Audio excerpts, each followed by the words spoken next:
Tonight on Connecticut's news station, the polls are closed, the votes being tallied, and although there's little suspense in this year's presidential primary, there are still points of interest. How was the turnout? Was it affected by early voting? And how many voted uncommitted?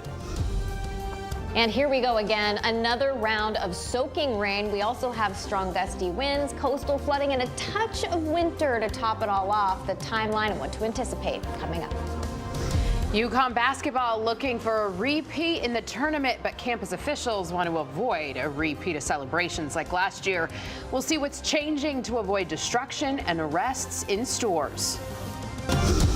Now at 10, this is Fox 61, Connecticut's news station. We begin tonight on the Weather Watch. It was a wet and gloomy day, and it's only getting worse by this time tomorrow. Thanks for joining us here at 10. I'm Brent Harden. And I'm Sarah Sanchez. The rain is sticking around overnight, but we're tracking much heavier rain set to move in tomorrow. We've got a live look, or no, actually just a look right now at the future radar, what to expect. Yeah, the rain is certainly the last thing we need, of course, after experiencing the second wettest March on record. Chief Meteorologist Rachel Frank here now with the details. And Rachel, are we talking flooding in parts of the state? There could be some poor drainage issues for sure, especially with all of the rain that we've seen over the last month, over the last year or so, but I don't anticipate any significant flooding. That being said, it's still more rain than we need, and we're also watching the potential for some strong gusty winds, especially as we head into tomorrow night. A wind advisory up for Litchfield County and the southern half of the state, with winds that could gust as high as 40 to 50 miles an hour. The best chance for those 50-mile-an-hour gusts likely along the immediate shoreline, where a high wind watch is in effect. So there could be some isolated outages, but I don't expect significant outages. We're also watching the potential for minor to moderate coastal flooding later tomorrow night around 9 o'clock, and then again heading into high tide heading into Thursday morning. More likely to get into some of that moderate coastal flooding, though, for Thursday morning, especially for western Long Island Sound, so for the shoreline of Fairfield and also New Haven counties as well. Here's a look at some of the rain pushing through the state right now. There will be a little bit of a break in the action overnight, and then rain will fill back in again as we head into the day tomorrow. So overnight tonight, temperatures drop back around 40 degrees. We'll see periods of rain tomorrow. It'll come down heavily at times, and there could even be some mixing with sleet occasionally in some of the higher elevations. I don't anticipate this to cause issues on the roads during the day tomorrow with temperatures above freezing, but don't be surprised if you live in the hills and you hear a couple pings out there. So rain heavy at times. Tomorrow night, the wind really starts to roar, and then heading into Thursday, there's a chance for scattered rain and snow showers and maybe even some minor accumulation in the Northwest Hills. Your full forecast, we got you covered coming up. All right, Rachel, thank you. It is primary night here in Connecticut. Polls closed a couple of hours ago, and initial results are starting to come into our newsroom. Fox 61 political reporter Emma Wolfhorst is here with us now in studio to break it down. So, Emma, what can you tell us? Well, Sarah, Brent, less than 10 minutes after polls closed tonight, the Associated Press declared incumbent President Joe Biden and Donald Trump the winners of the Democratic and Republican nominations, respectively. While this isn't much of a surprise here, there were other candidates on the ballots, and they did get a few votes as well. For the Democrats, voters saw Biden's name alongside Dean Phillips and Marianne Williamson, who have already dropped out of the race. With about 65% of precincts reporting right now, Biden secured about 85% of the vote. For Republicans, former President Donald Trump was joined on the ballot by Florida Governor Ron DeSantis and former UN Ambassador Nikki Haley, who have also already dropped out of the race. Trump, like Biden, the overwhelming party pick with 78% of the vote tonight. Turnout across the state still low, sitting at around 9% at last check. But despite this low voter turnout, this was actually a historic election here in Connecticut. Pretty low turnout in general, but I thought it was a resounding success. For the very first time in Connecticut, voters were able to cast their ballots in the presidential primary before primary day. My hat goes off to all the registrars and town clerks who have pitched in many dozens of hours to make early voting a success. Residents had 4 extra days to vote before the primary, and more than 18,000 people took that opportunity and voted early in Connecticut.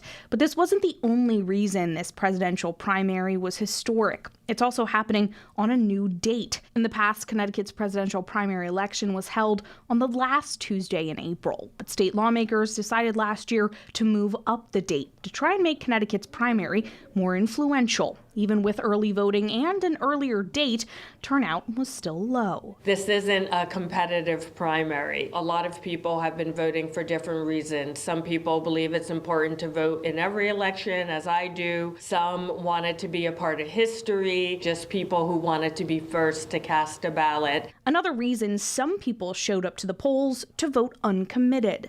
Biden has to earn our vote. There's been a national push for Democrats to vote uncommitted in presidential primaries to send a message to Biden to support a ceasefire in Gaza. So many people are frustrated by the amount of times they've called their representatives and have just been summarily ignored. There is another way for us to get our message across and to force our representatives to listen to us. Those leading the push for uncommitted at the polls say that last bubble on the ballot holds power, and they don't think it's a throwaway vote. We're going to hold them accountable, and they don't have our votes. If they want to keep their jobs, they have to actually change. And that uncommitted vote here in Connecticut showing some support. We're getting those numbers in now, and we'll bring you more coming up at 10:30. Sarah, Brent. All right, Emma, thank you. We have new details on a former Middletown high school teacher accused of sexually assaulting a student. Police allege that 35-year-old James Hansen had a sexual relationship with a 15-year-old girl. His arrest warrant says he tutored that girl and was using the app Discord to communicate. Hansen taught at the school from August of 2022 to November of last year, when he was placed on leave because of the investigation. The school district issuing a statement saying that staff are available for any community member who wants or needs support. Hansen is being held on a $100,000 bond. He surrendered himself to police earlier today. The man accused of stabbing a 32-year-old in East Hampton is behind bars. Police say David Harriet attacked a man last night in the woods behind a gas station on East High Street. He was taken to the hospital and thankfully is expected to survive his injuries. Police say Harriet and the victim knew each other. This was not a random attack. Harriet's being held on a $150,000 bond.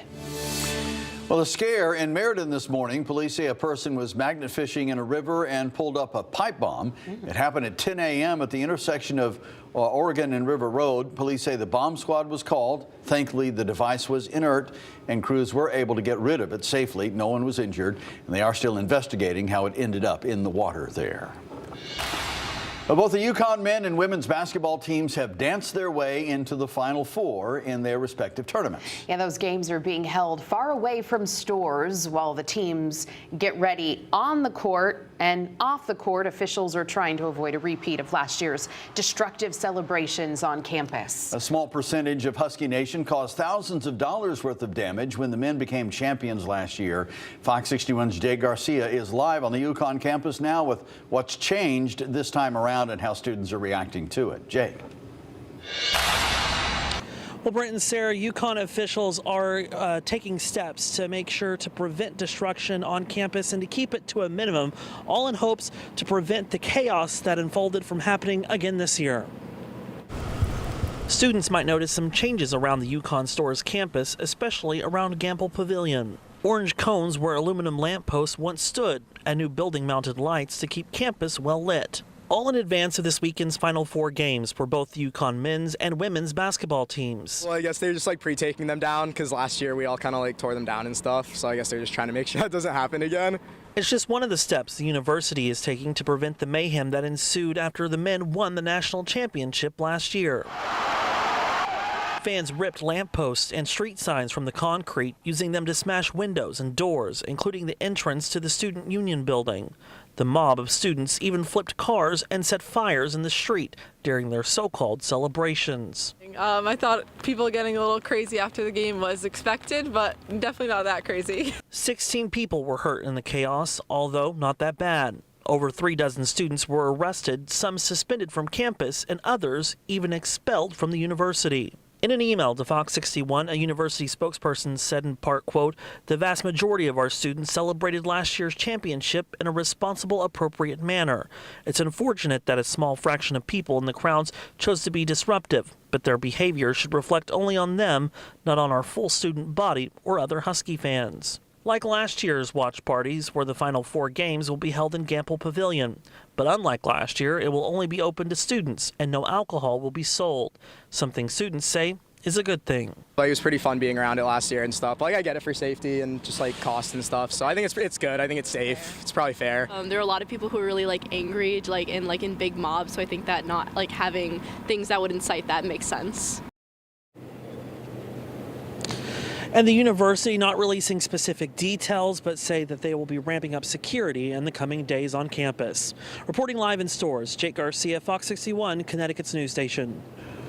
All right, Jake, thank you. And the UConn campus will be high energy tomorrow as they send the defending national champions out west for a shot at back-to-back titles.